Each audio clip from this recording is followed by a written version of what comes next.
Bonjour. Bonjour. Nous sommes aujourd'hui à Toulon avec une personne assez importante du milieu sportif toulonnais qui est arrivée il n'y a pas très longtemps. Alors vous êtes monsieur Bernard Laporte. Bernard Laporte. Bernard Laporte, vous êtes de quelle région originaire? Je suis né dans l'Aveyron, à Rodez exactement. Mais j'ai grandi à Gaillac, dans le Tarn, à 5 km de Rodez. Et j'ai vécu à Gaillac jusqu'à l'âge de 20 ans. Et ensuite je suis parti jouer à Bordeaux, à Bègles exactement. Jusqu'à l'âge de 29 ans.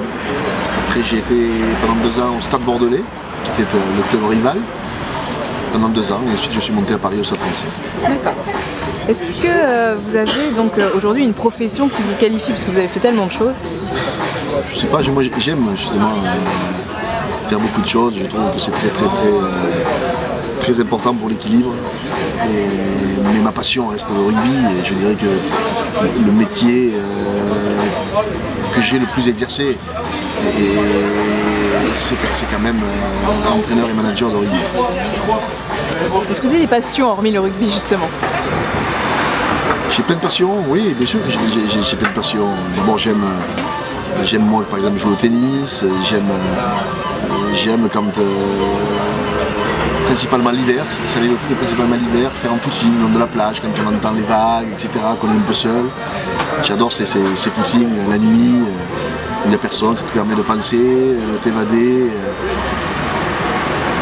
Après, qu'est-ce que j'aime? Mes passions c'est surtout les autres. Moi j'adore jouer par exemple aux cartes avec les autres, j'adore jouer à la pétanque avec les autres, j'adore boire l'apéritif du bon vin rouge avec les autres. Donc un esprit très collectif. Oui, je crois que ma passion ça reste les autres et si je suis dans le rugby c'est parce qu'il y a les autres, je crois aussi. Alors on va parler un petit peu mode, est-ce que vous avez un styliste favori? Non, je ne suis pas du tout mode, sincèrement. C'est pas quelque chose qui me passionne. Si je tombe sur un défilé à la télé, je vais le regarder parce que je trouve ça très beau. Je les trouve très belles, c'est souvent des femmes. Mais c'est pas mon truc, j'y connais rien. Mais par contre j'aime bien découvrir, sans aucune passion, sans aucune connaissance, j'aime bien découvrir, regarder 5 minutes. C'est assez intéressant, mais je peux pas dire aujourd'hui j'ai un styliste préféré, un couturier préféré, c'est pas vrai. On peut vous déterminer comme streetwear? Oui, peut-être. Oui. Est-ce que vous avez un auteur favori? Je n'ai pas non plus un auteur favori. Moi je lis beaucoup des livres d'économie, des biographies sur les gens. La dernière que je suis en train de lire, c'est celle que m'a envoyée l'auteur du livre de Johnny Wilkinson. Voilà, j'aime bien découvrir les hommes à travers les livres, j'aime bien beaucoup lire des livres d'économie. Voilà, parce que c'est quand même l'essence même de la vie, savoir qu'est-ce qui va se passer dans quelques années, comment l'évolution s'est passée, pourquoi on en est là aujourd'hui, pourquoi la crise, etc. Des choses qui me passionnent. Donc vous êtes sportif mais aussi businessman. Hein. Oui, j'aime bien tout ça, tout ce qui touche à l'économie me passionne. Après, j'ai pas un auteur préféré. Je lis très peu de romans, je lis très peu de livres qui ne soient pas ou des biographies ou des livres sur l'économie. Pas l'actualité, oui, d'accord. Et donc, est-ce que vous avez par hasard une émission de télé favorite? C'est pareil, je suis pas très télé. Je la regarde pas la journée, ou alors quand le matin quand je me lève, je regarde BFM, ITV, LCP, Sénat, j'aime beaucoup aussi. Ouais. Je regarde un petit peu les informations, voilà, c'est les prochaines que je consulte vraiment. Après, je ne me mets pas devant la télévision le soir à regarder des films. Je regarde les matchs le week-end, bien sûr, quand je peux. Mais, sur Canal? Ouais, sur Canal, oui, sur Canal ou sur les autres chaînes aussi, quand il y en a. Mais on ne peut pas dire que je sois un enfant de la télé. Une émission de radio? Une émission de radio, j'adore RMC, moi. Bien sûr, le Moscato Show, c'est mon pote avec ça. Vous avez joué ensemble d'ailleurs? Oui, on a grandi ensemble, je participe souvent à son émission. Non, mais autrement, radio, j'aime beaucoup faire de la radio par contre. Ça, je trouve que c'est génial, il y a une liberté de ton, de parole qui est extraordinaire, il n'y a pas d'image, donc on ne calcule rien. On est tranquille derrière son petit micro. Exactement, j'aime beaucoup la radio. Est-ce que vous avez un film favori? Là c'est pareil, j'ai pas un film favori, je vais pas énormément au cinéma, mais j'ai été vraiment séduit et touché par le film Les Intouchables. Ça m'a, j'ai trouvé, je suis pas surpris de la réussite et du succès. Il y a vraiment y a vraiment de l'humain derrière tout ça et c'était très émouvant. Justement, en parlant d'humain, est-ce que vous avez une action humanitaire que vous défendez Une action humanitaire, je suis le parrain de la fondation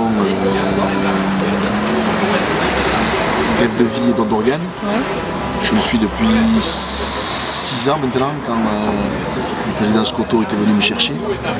Donc j'ai pris plaisir d'ailleurs à être le parrain de cette fondation. J'avais fait un deuxième livre pendant la Coupe du Monde de rugby, j'ai donné l'intégralité à cette fondation.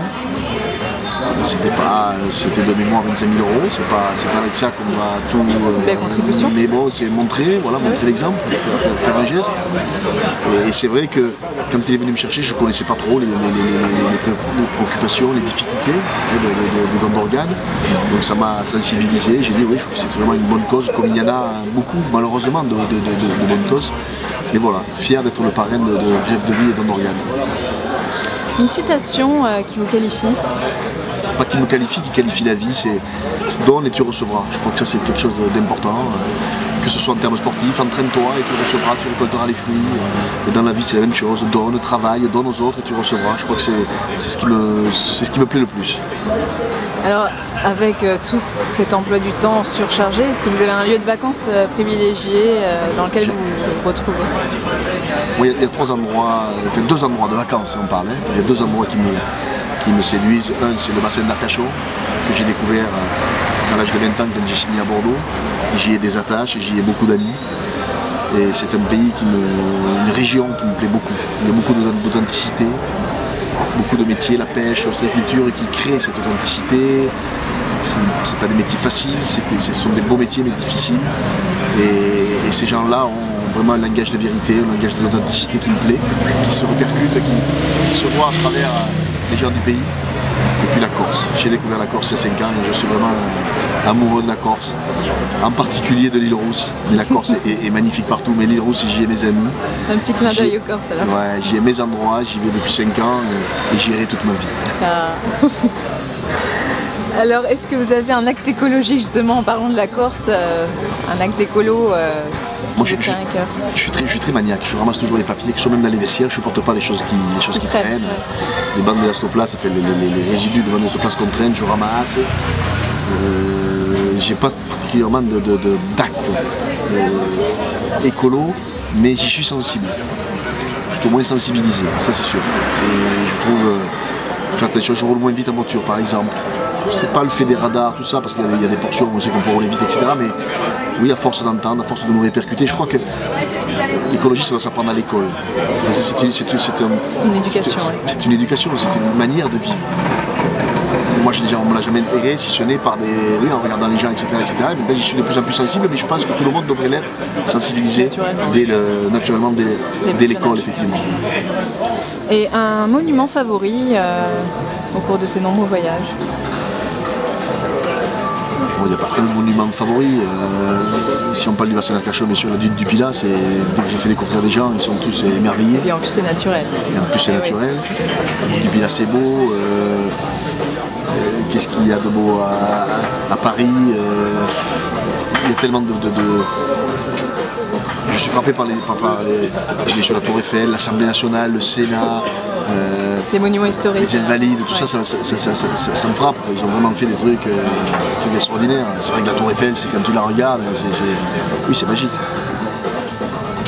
Un artiste en musique préféré. Ouais. Alors moi, je suis très chanson française. Alors là, mes enfants me disent tu es ringard. Je ne sais pas si je suis ringard, mais moi j'écoute toute la chanson française. Mike Brandt, Johnny, Sardou. Enrico Macias, qui est mon pote et que j'adore, Yannick Noah. Moi je suis vraiment très chanson française. En parlant de Yannick Noah, Jodassin aussi. En parlant de Yannick Noah, je vois que vous avez formé il n'y a pas longtemps, en 2010, un réseau social pour les sportifs avec Basile Boli, issu du football. On a monté un truc qui s'appelle Fan de sport, effectivement. Ouais. Pareil, chacun apporte sa contribution dans son sport préféré, parler avec les internautes. Yannick est quelqu'un de très généreux quoi, dans la vie, donc c'est un plaisir d'évoluer à ses côtés. Même si vous n'êtes pas du même bord politique? Pas du tout, mais ça veut rien dire, un bord politique, c'est avoir des idées, avoir des convictions. Moi j'ai des convictions, mais certaines sont de gauche, certaines sont de droite, c'est pour ça que j'ai pas trop ce sectarisme où on me dit dès que quelqu'un lance un truc, parce qu'il est parti d'à côté ou du clan d'en face, on dit que c'est pas bien, c'est pas vrai, je trouve que la politique gagnerait à reconnaître que certaines du clan d'en face font des belles choses et les approuver. Alors justement, en politique, quel changement pour mieux faire, ça serait ça alors? Oui, bien sûr, parce que c'est parce qu'on est de droite et de gauche, il n'y a pas 50 modèles de société, ce n'est pas vrai, d'ailleurs on s'en rend compte. Et quand la droite était au pouvoir, la gauche critiquait à tort et à travers, et maintenant c'est le contraire, c'est la droite qui critique à tort et à travers les gens de gauche. Je crois que tout ça est dépassé, tout ça a vécu. Aujourd'hui il faut, c'est pour ça que je suis peut-être pour un gouvernement ouvert. On va essayer de le faire d'une façon positive avec des gens venus de divers horizons pour montrer que personne n'a la vérité, la science infuse et la solution. Et que je crois que c'est encore une fois beaucoup plus de, c'est pas de respect, mais beaucoup plus de logique. Oui. Et moins de sectarisme. Et de communication les uns les autres. Ferait que peut-être, alors à mon avis en politique ce qu'il faut changer c'est le principe. C'est le principe de base, c'est que la politique ça doit pas être un métier. Voilà. Même si certains me disent que oui, je dis que c'est pas vrai. Ça doit être une mission qu'on fait pendant 10 ans de sa vie, après on travaille, on fait autre chose comme les autres. Aujourd'hui, trop d'hommes politiques passent leur temps à durer et pas à faire les choses. D'où ce sectarisme où on attaque sans arrêt les autres, etc. Trop bureaucrate. Je crois que maintenant les gens s'en foutent de ça. Moi je suis ami avec des gens de gauche, avec des gens de droite, avec des ministres de gauche, avec des anciens ministres de droite. Je vois pas pourquoi ce ne serait pas comme ça. Bravo. Un parfum? C'est ma femme qui s'occupe du parfum de vérité. J'ai beaucoup aimé Thierry Mugler. Au Safrancy, on avait été habillé une année par Thierry Mugler. Il nous avait offert aussi un parfum, c'était merveilleux. Je trouvais très bien. Mais après, chaque fois, c'est ma femme qui me dit non, non, c'est ça. Donc, de ce côté-là, je suis pas chiant. Je suis. Un must-have, quelque chose dont vous vous séparez jamais? À part vos lunettes. Il n'y a plus, il y avait. J'avais un survêtement de bègue. Et quand j'ai signé au Stade Français, je le mettais toujours sous le survêtement du Stade Français parce qu'il fallait quand même porter l'équipementier du Stade Français, ce qui était normal. Et c'était mon petit côté